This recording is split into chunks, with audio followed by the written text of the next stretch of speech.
This is even worse than we thought for the Edmonton Oilers as it goes from bad to worse in the state of Florida as they drop yet another decision to the Tampa Bay Lightning. All that more today on Oilers Digest. But first, if you haven't already, make sure you hit that subscribe button down below and get us on the road to 2,800 subscribers and eventually hitting the 3K mark. And if you haven't already, again, make sure you do so and help us get there one step closer. But folks, like I said, the Oilers drop yet another one. Is this just a hurry run? Yes, the past couple videos, the Capitals recap, the Flyers recap, it's just been the same old for the Edmonton Oilers. Lack of goaltending, lack of structure, lack of a lot of things, and it just gets them into a deeper hole as they drop this one 4-1 to Nikita Kucherov in the Tampa Bay Lightning last night. Just taking a look at the scoring summary there. Leon Draisaitl, the only guy really out there doing pulling his weight, I should say, with his 43rd of the year on the power play from Connor McDavid in Evan Bouchard. But after that, it was all Tampa Bay with goals coming from Michael Eyssimont, Brandon Hagel, half a minute into the second period, which was a very backbreaking goal for the Edmonton Oilers, a Victor Hedman goal on the power play of 5-on-3, and then Nick Paul sealing the deal here for the Tampa Bay Lightning. Just taking a look at that Hagel goal, I mean, a picture is worth 1,000 words there. I mean, yeah, sure, Evan Bouchard could have stuck his stick out, could have done something to prevent that, but he's expecting Stuart Skinner to, move crease to crease from side to side. And of course, Stuart Skinner, statistically one of the worst East-West goalies in the NHL, and Brandon Hagel capitalizing on that, making it 2-1 Lightning halfway through the first minute of the second period. And again, after that, the Edmonton Oilers just playing from behind as per usual. Of course, they've done it in the every game since the Four Nations face-off, and even more so the last game before the Four Nations face-off against the Colorado Avalanche, just going down early, or just going down by a lot of goals. And you know what, that's just demoralizing for the rest of the team when they know they have to battle back each and every single game, and they just can't make it easy for themselves by building up a multi-goal lead and then just sort of coasting for the rest of the game. Of course, that is not the Edmonton way, but Kris Knoblauch had his thoughts on that goal. He said, loose puck, just east-west. I'm not saying it's a terrible goal. It's one you want him to make more times than not, but I think he made a lot of big saves tonight. Of course, yeah, Stuart Skinner, first period was tremendous, and then he came out for the second period. The second one was tough, especially at the time of the game. I thought we came out playing against a team that's playing really well right now in their building. Of course, Tampa heading into last night's game, winners of their last five. Really good home team in the NHL. So the Oilers try to capitalize on that, but they couldn't. Knoblauch adding on, and then that happens on the first shift. It is deflating, and of course, with that goal with the Oilers, they're expecting more big saves out of their goaltender, but folks, I'm gonna say it again here, beaten on that dead horse. I know I don't want to say it as much as you want to hear me complain about the goaltending, but the Oilers, Stuart Skinner always or consistently the second best goalie on the ice last night. And mind you, his opponent Andrei Vasilevskiy, a top three goalie in the National Hockey League for the past 5-6 years. But again, you need him to outduel one of these goalies. Any given night. I mean, just one of these nights would be helpful. Of course, putting up an 889 last night against Tampa Bay. Now, of course, I'm not going to go into who can the Oilers replace Stuart Skinner with, because you know what, that's I've done far too many of those in the past couple weeks there. I'll chill on those for a bit. But for the Oilers, in every single category except maybe hits, the Tampa Bay Lightning just dominated them. Shots 36-24, faceoffs 30-22. Sure, the Oilers won the hit column. I know some of you out there are saying, oh, they were finally hitting more, but look at the score. Oilers capitalizing on their one and only power play. Meanwhile, Tampa Bay capitalizing on only one of their three power plays, but one of which was the Victor Hedman goal that went off of Matisse Janmark that was brought in for Jeff Skinner last night. And I don't think that that move, even before heading into the game, was very wise, and that goal kind of sealed it. Of course, very unlucky, but still kind of ironic that was Matisse Janmark on that 5-on-3 there. Just taking a look at the hockey stat chart.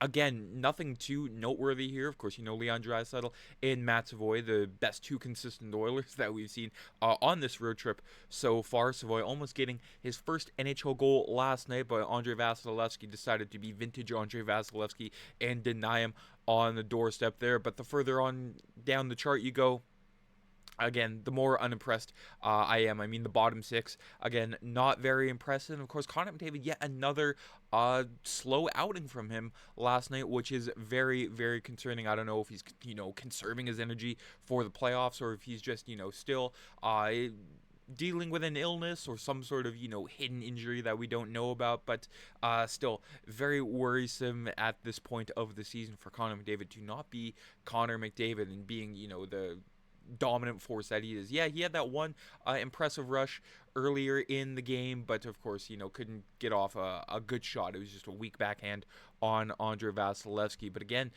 Victor Arvidsson not really doing a whole lot last night, despite being on the first line with Connor McDavid and Zach Hyman there. But I mean, pretty much all four lines, except again maybe the Savoy Draisaitl in Podkolzin line, none of which really impressed me, and I wasn't necessarily impressed with the Kasperi Kapanen giveaway that led to the first Tampa Bay goal there. So the bottom six, just no energy at all, no structure, no energy, lots of neutral zone turnovers, and that leads to trying to play transition defense. And the Oilers not very good at transition defense. Of course, that leads to your Swiss cheese goaltending, letting in a goal that they possibly shouldn't have. So from top to bottom, there's not one scapegoat I have to point out from last night's game. It's just the whole team just in a funk right now, in a rut. Can't really explain it.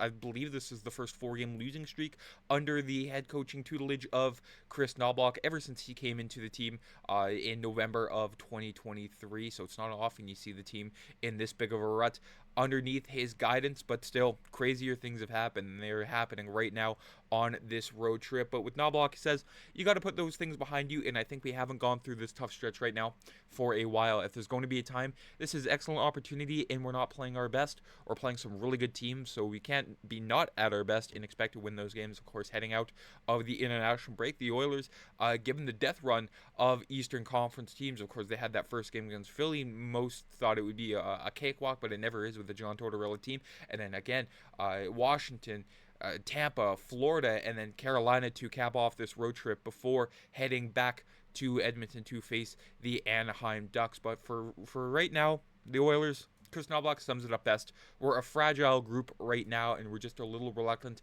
to play our game. Confidence is a little hard to find right now. They view themselves as one of the best in the league, and we got to put those adversity moments behind us and grow on those to be able to respond and push back. And that's exactly it.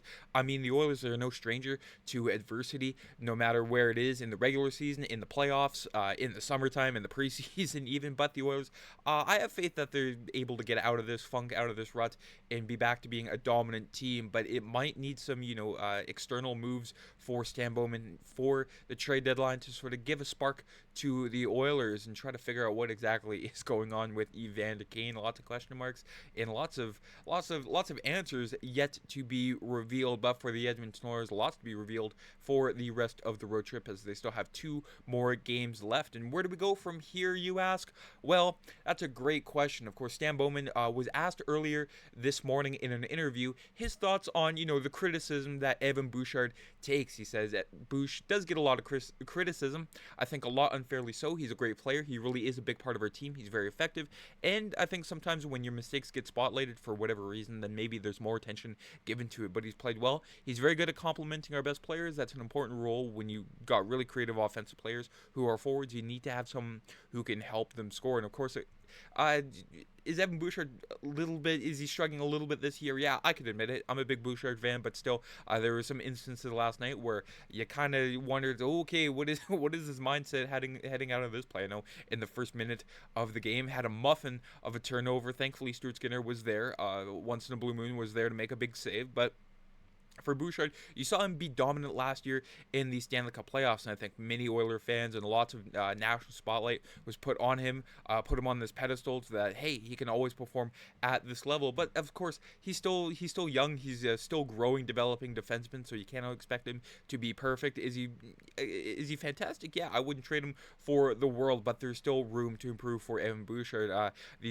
The only positive coming out of this is maybe he played himself into a bit of a lower contract number, but for Stan Bowman, his the capping on his thoughts of Evan Bouchard. He's an important player, and I think sometimes he takes too much criticism. He's very competitive. I've been super impressed getting to know him. He's a great athlete and a really talented kid. His style is he plays a more poised, calm game, and I think sometimes that's mistaken for something which it shouldn't be, and I agree wholeheartedly with Evan Bouchard. Sure, I had someone talk to me and say, Bouchard kind of looks like he's lazy out there. It's like, okay, yeah, a very low event or low energy player, but he is fantastic when he is on, dishing out those fantastic passes to Draisaitl, McDavid, and the rest of the Oilers forward core.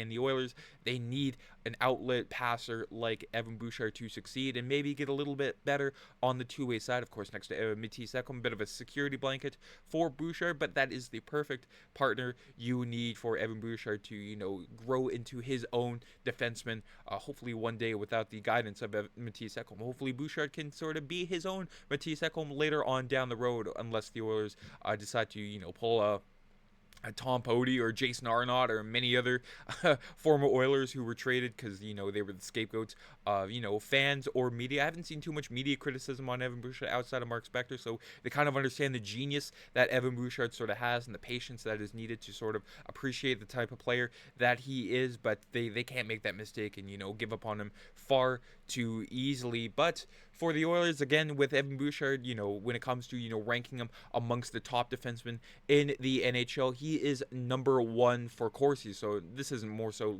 rating his defensive game. This is just more so the offensive spark that he brings to the Oilers. Not just him, but Matisse Ekholm, one of the best pairs in the entire National Hockey League. And there's a bit of a who's who when it comes to the defensive side. Of course, Jacob Slavin, who we saw shut down McDavid in Montreal during that Canada-US game. Gustav Forsling, Cale Makar and Devon Toews, Mackenzie Weegar, Thomas Harley, who we saw shine on the international stage for the first time in his career. So it's not just, he's placed amongst a bunch of bums here when it comes to the analytics and the advanced stats, but he's among some pretty good names. And of course, when it comes to Bouchard, more of it is just being unlucky. I mean, the on-ice save percentage at 90% there in the PDO of a 990, which is save percentage, I do believe, plus shooting percentage there. So, Bouchard, yeah, a little bit unlucky on the offensive side when it comes to shooting the puck this season, but more so, it's just, the goaltending behind him. Of course, okay, Matt, bring it back to the goaltending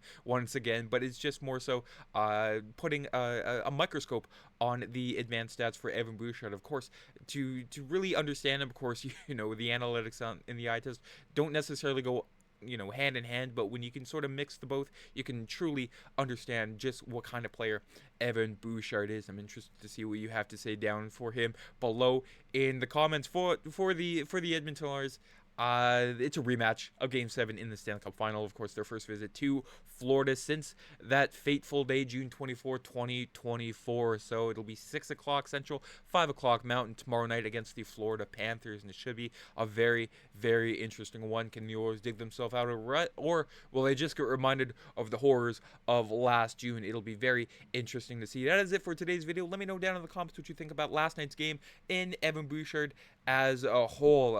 Again, I'm very interested to see what you have to say down in the comments. But if you haven't already, make sure you hit that subscribe button for any and all Oiler news. The trade deadline, folks, is coming up very shortly. March 7th, today, February 2026. Before you know it, it will be here. Have yourselves a fantastic rest of your Wednesday, folks. Take care and have a good day. I'm Matt.